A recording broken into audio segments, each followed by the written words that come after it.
There are two types of people in this world: the drifter 何かあったっけか。 and the player. 当たらないと意味がない。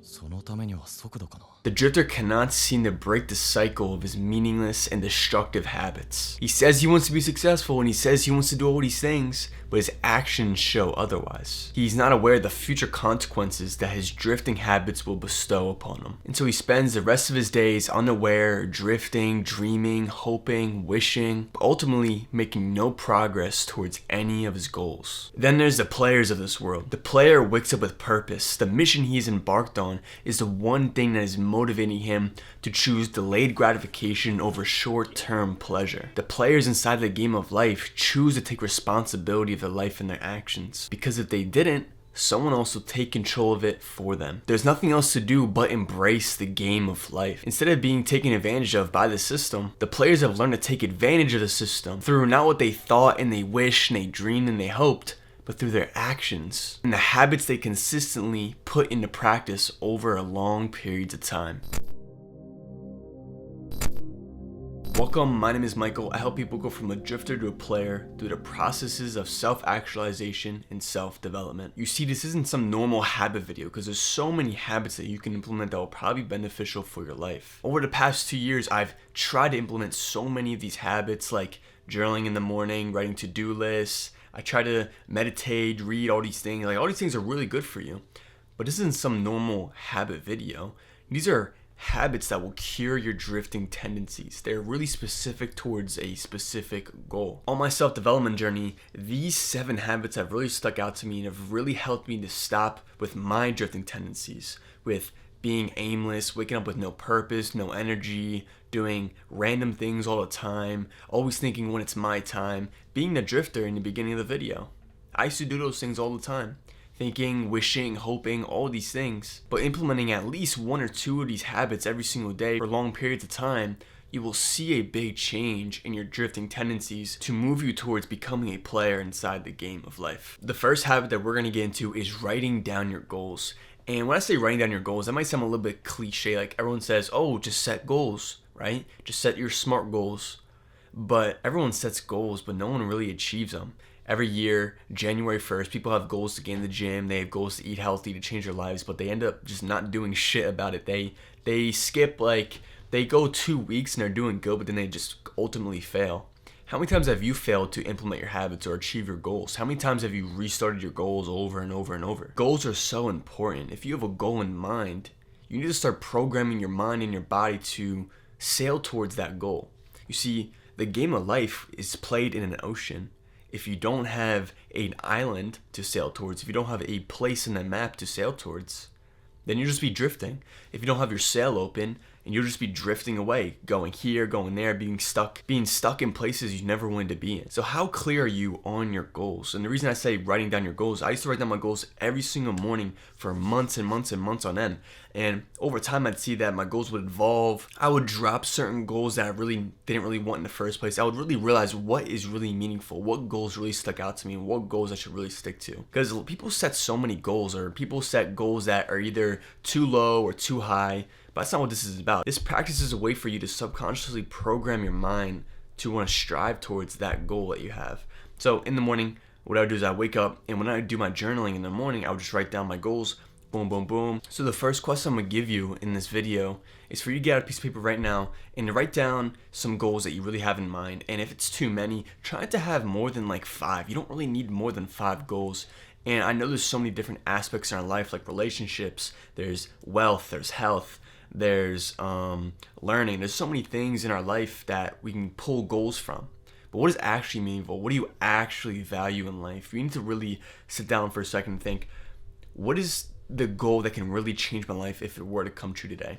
If you know Brian Tracy, he's an entrepreneur. He writes so many books. He's a sage in the entrepreneurship space. And what he would always say in his books was, if you had a magic wand and you could tap on any single goal and it would come true, right? This moment, this second, which one would be the most transformative in your life? So when you look at your goals, most of the time it would be like a financial goal. It would be something maybe with health.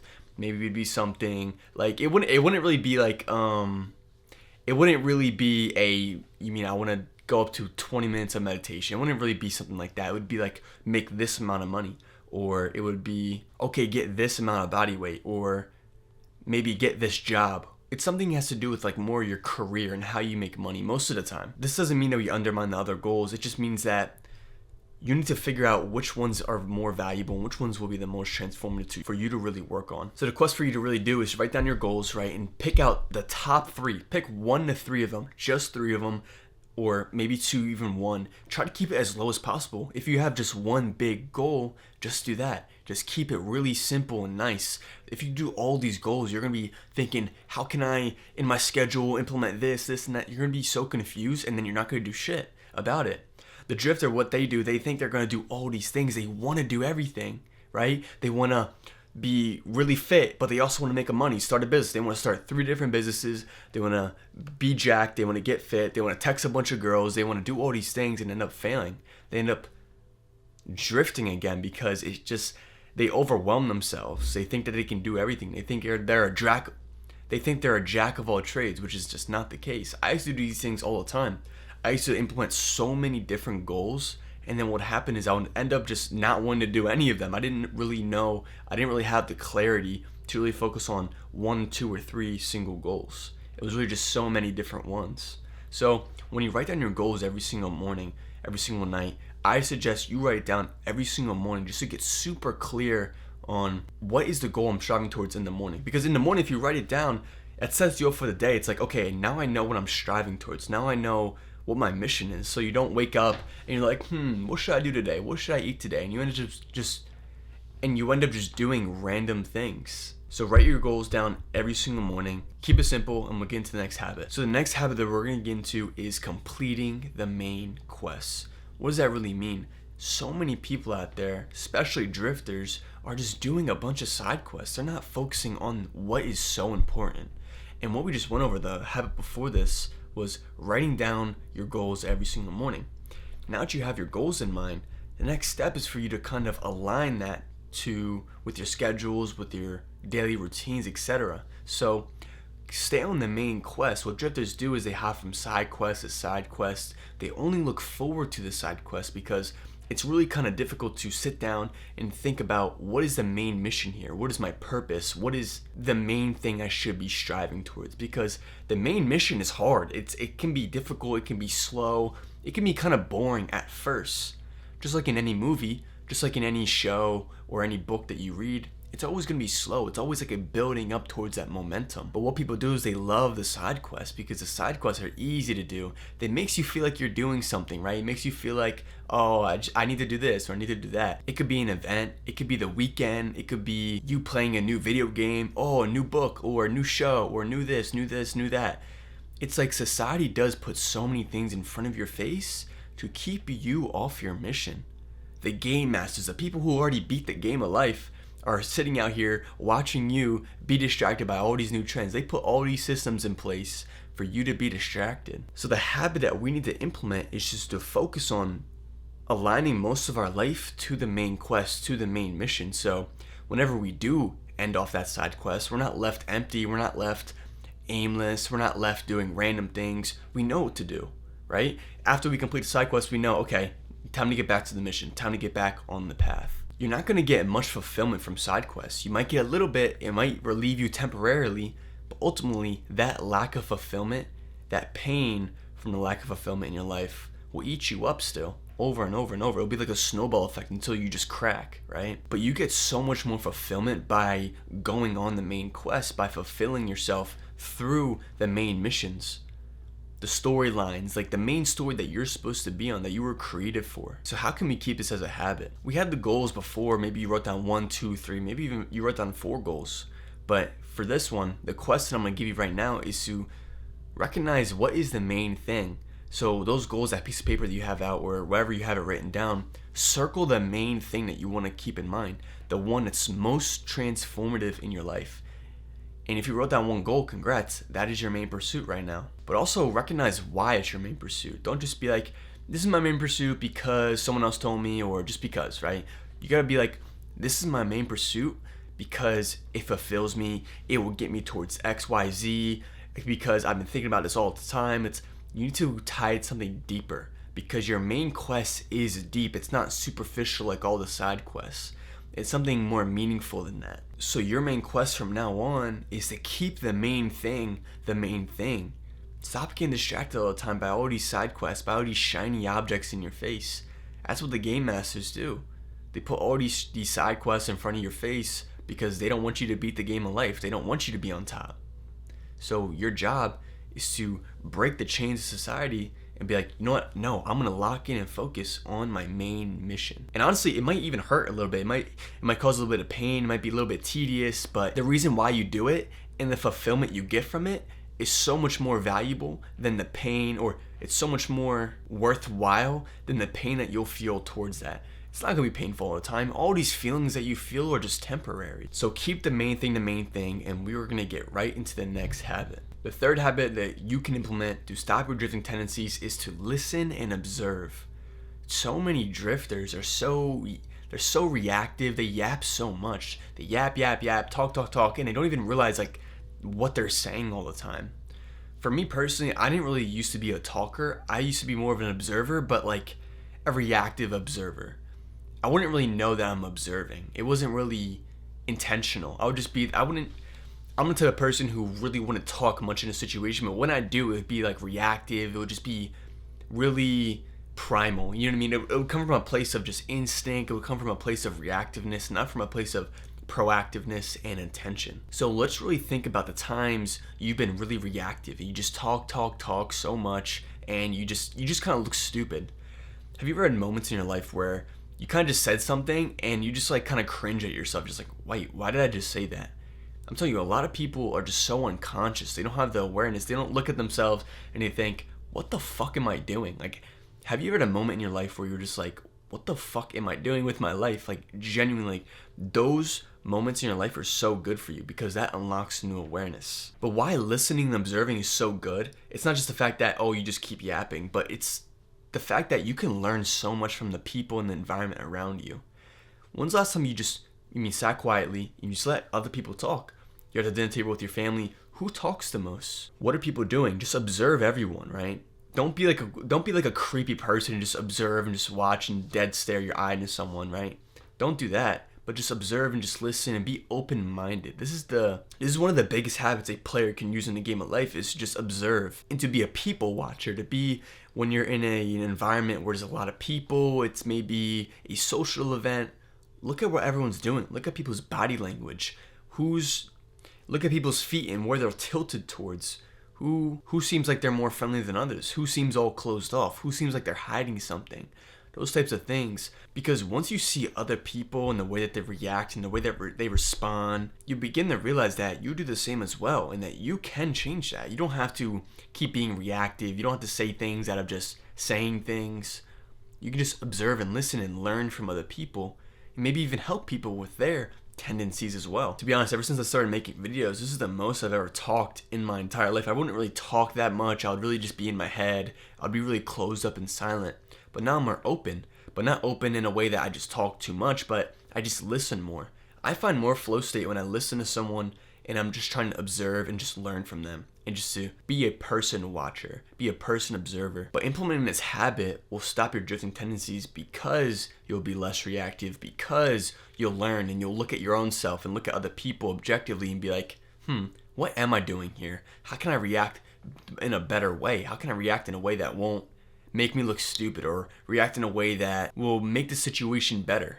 Things like that, things of that nature. So implement this habit, stop yapping so much, and just learn and observe other people. The fourth habit we're gonna get into is military scheduling. And when I say military scheduling, don't get so overwhelmed by the order that we're about to go in, because drifters, most of the time, they don't have order, they don't have structure in their life. Their lives are very chaotic. It's just a whirlwind of thoughts, bad behaviors, random behaviors. It's too spontaneous. And so what we're going to do with this habit is to put more order in our lives. You know, I've realized on my self-improvement journey that too much order and too much spontaneousness, right? It's the duality is like you can't really pick one or the other, because if you're too on one side on order, you'll feel chained, you'll feel restricted, you feel like you can't really express yourself. Then if you feel too spontaneous, you'll be too chaotic. You'll be so random and aimless. So there's sweet spots in the middle that people can kind of tend to, that I found that is better for me. I found that not necessarily putting in so much order, block by block, this and this and that is better, but adding a little bit more spontaneity into your schedule, like maybe go out with your friends for a day and go out into the woods, or maybe you accidentally sleep in an extra hour and all of a sudden, like, oh, you feel like you can't do your work, you're behind on your schedule. Like, chill out. It's okay to maybe go 30 minutes over your schedule. It's okay to be 5 minutes late to something. It's okay for that to happen, right? Don't be so caught up in trying to get dialed in on the schedule, because what that will happen is your brain points will be spent exhausted on trying to get everything perfect. You're not perfect. You're a human being. You're not a machine. So that's why we're not going to do exactly minute by minute military scheduling. But what we are going to do is get a good idea on the perfect day. What would it look like? The hour by hour, what would we want to do? If you're a fresh drifter, as in like you're very new to all of this self-improvement type of stuff, or maybe you've been on it for a really long time, do you go to bed and wake up at the same time every single day? Or is it at least close to the same times every single day? Because honestly, I think this is the first step, is to really get a time where you go to sleep and get a time where you wake up. Same times every single day, or at least try to, like the same, like 3-hour time lengths, you know what I mean? So what would happen is, okay, let's say you go to bed at 10, wake up at 6, or maybe you go to bed at 12 and you wake up at 8, things like that. But as a drifter, you need to start adding a little bit more structure into your life, because what this will do is this will allow you to have more control over your life. That whirlwind of just randomness, you'll just bottle it up more and control it and transmute it. But not too much where you constrain yourself, but to a point where you have free reign of, you can control what you do at each time and where you want to go. You have more free reign. Not when you're too spontaneous and things are just random, things are happening to you, but you're happening to it. You get to take advantage of it. So the quest for you right now is to go into your notes or get out the piece of paper where you wrote the goals on and write down hour by hour, what do you want to do? What would your perfect day look like? Would you wake up and do a morning routine? Would you wake up and go straight to work? Would you wake up and go to the gym? What is the perfect day for you?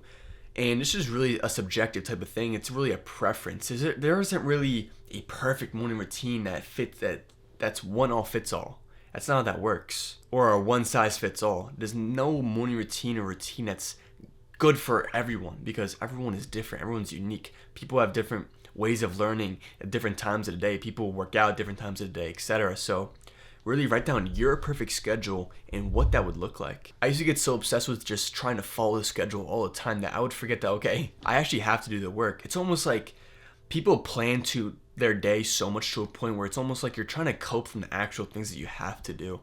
People think, oh, if I plan so much and like I think if I have so much order, then I will get the work done. But it's just they spend too much time trying to get the schedule perfect that it's almost like taking you away from the actual thing that you need to do, which is the work that you're running away from. But the goal of writing down a schedule hour by hour, what will we do every single day? If we had a perfect day, maybe even fit some time with friends, some family, maybe fit some time to maybe read that fiction book, maybe fit some time to maybe do the thing that you do like to enjoy every single day.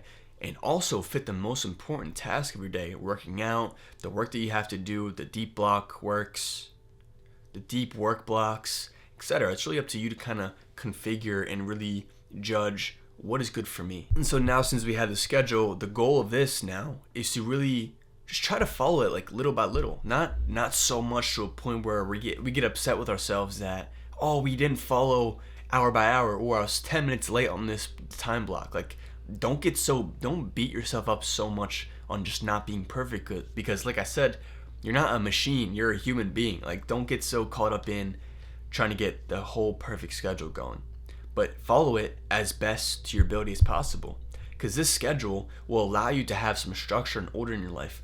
Now all that whirlwind of energy and chaoticness is bottled up, and you can control that towards where you want to go, towards the main quest, towards the goals that you have set in mind. The fifth habit that you can implement to stop your drifting tendencies is a grounding activity. And this is really subjective. This is really a preference type of thing, because everyone is different. But a grounding activity, what is that? when you get grounded in reality, it's where you become really present. You get hit with clarity, and not with clarity of knowledge, but clarity of the present moment. It's like, wow, I'm living. Wow, I'm present. That is the whole goal of this grounded activity, this grounded habit of yours. So for example, a grounded habit would be, or grounded activity would be like meditation. It would be maybe going for a walk, going out in the woods. It would maybe be clearing your mind, maybe reading a book, maybe sitting with a friend outside, having a conversation. It could be drinking some water, drinking something, eating something that brings you into the present moment where you can feel like, okay, I'm here, I'm present. I'm not thinking about the future, I'm not thinking about the past. I'm just here right now. There's no thoughts in my brain. Those types of things, it kind of brings you a little bit of flow state. Because most of the time we cope in such bad ways, like going into our phone, playing video games, like getting lost into things. And it's really a big difference because someone can play video games and either get lost in it or play it and they're still present with themselves, right? But don't cope and say, yeah, I'm present with myself, like I'm genuinely enjoy it, right? That's not the goal of this. The goal of this is to really find that activity that's real, that's rejuvenating, that will refresh you after. If scrolling on your phone for 3 hours on end is really rejuvenating to you and it leaves you feeling good and happy and full of vitality and present, right? Then do it. But most of the time that's not the case.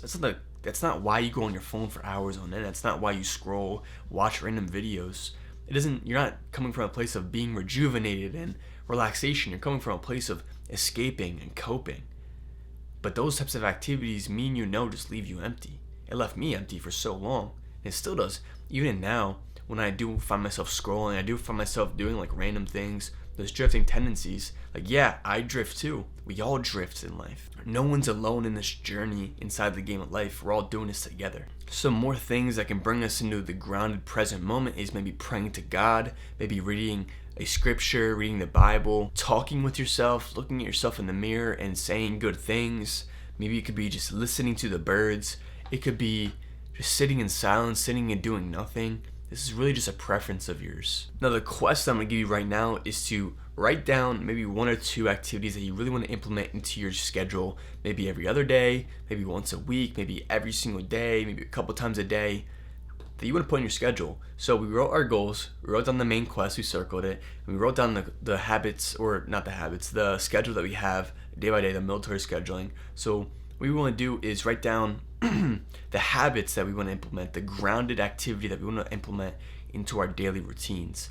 That could be maybe when you wake up in the morning, you just go and stretch, or maybe when you wake up, you go outside, just look at the sun or listen to the birds, those types of things. Because for me personally, I really like listening to nature. I really like going outside and just listening to the wind, the nature. It really brings me to the present moment. I have no thoughts when I do those types of things. Or when I read a fiction novel and I come from a place of being open-minded, I come from a place of relaxation and not from a place of coping and escaping.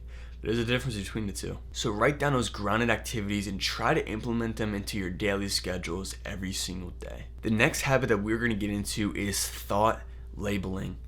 How many times as a drifter have you got consumed by a thought? You get caught up in this fantasy in your head and it consumes you. You think that, oh, I'm thinking these thoughts and this is me, no way this is me. You get so caught up, you start wrestling with yourself.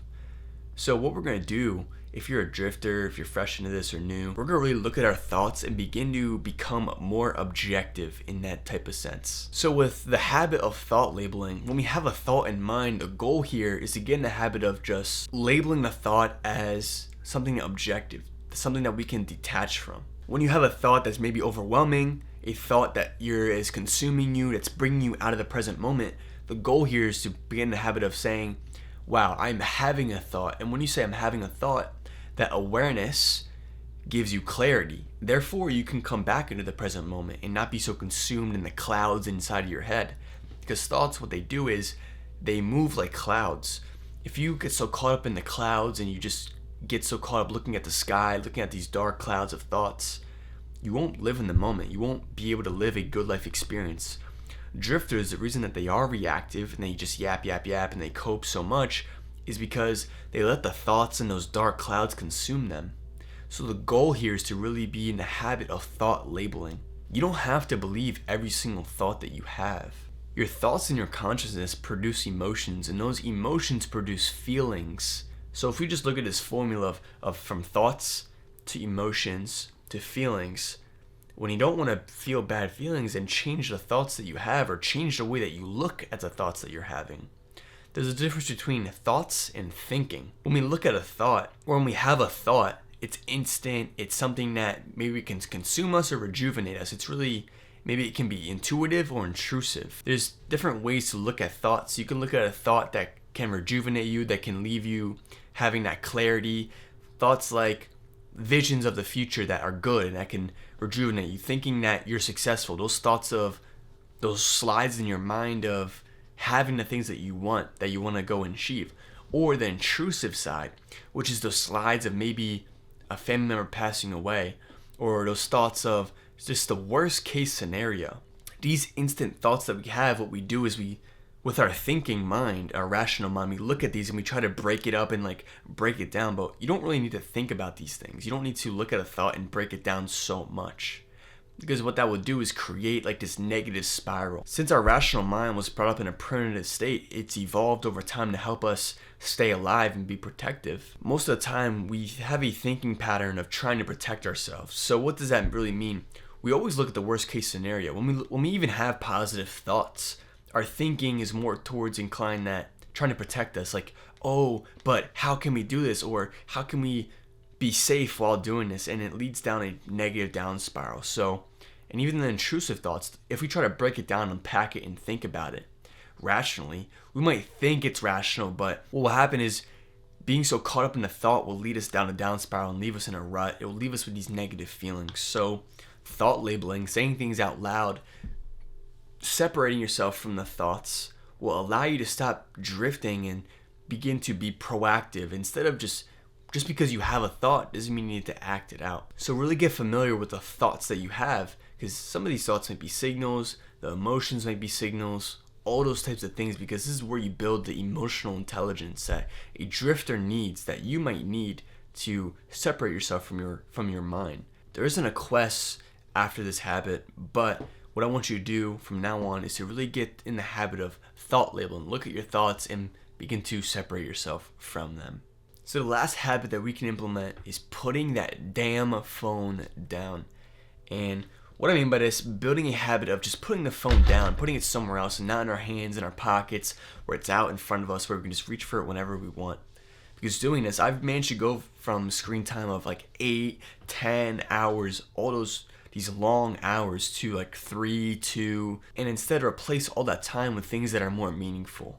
So the goal of this is to really look into our phone and understand, okay, our phone is a tool inside the game of life that we can use to maybe get better, learn things, contact people.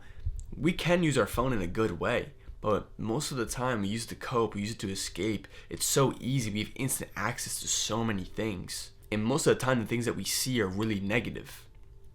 So when we think about our main goal, our main quest, where in line does your phone fit? If you have to do work on your phone, then understand that, okay, this is the time I should be on my phone, or when you really need to call someone. Have intention with the phone. The phone is a tool that you need to do.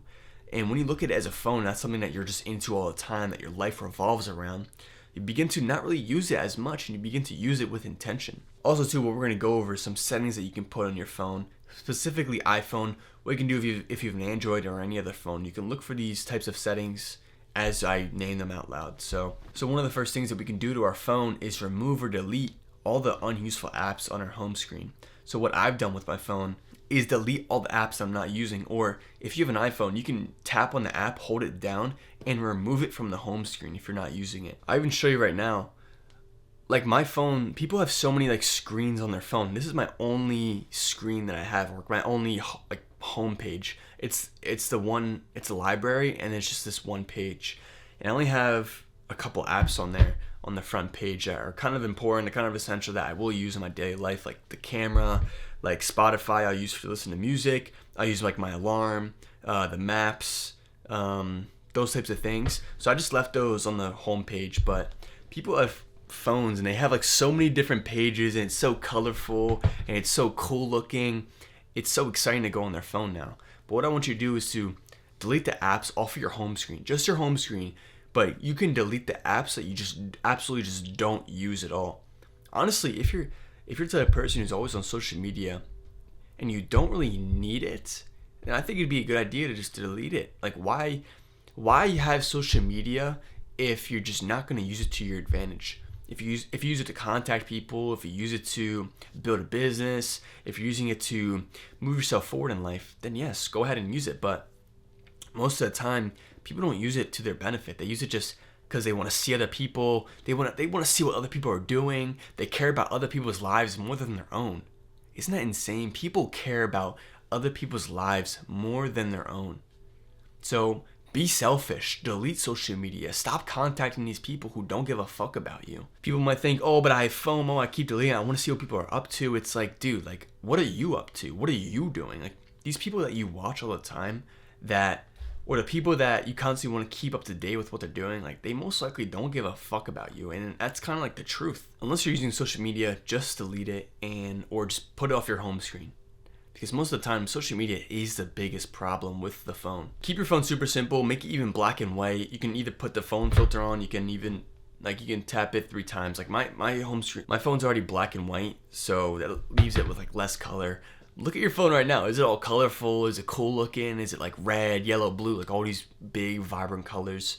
If that's the case, just put a black and white screen. The next setting that you can implement is to go in your iPhone settings and look up in there, Rise to Wake, and turn that off. So what that means is when you pick up your phone, it just turns on automatically. But when I pick up my phone or look at it, it doesn't turn on or anything. Turn that off. And the next one is tap to wake. Look up in your settings, tap to wake. What that means is when you tap your phone, it turns on. So I've turned it off on my phone, and the only way for me to turn my phone on is to press the power button.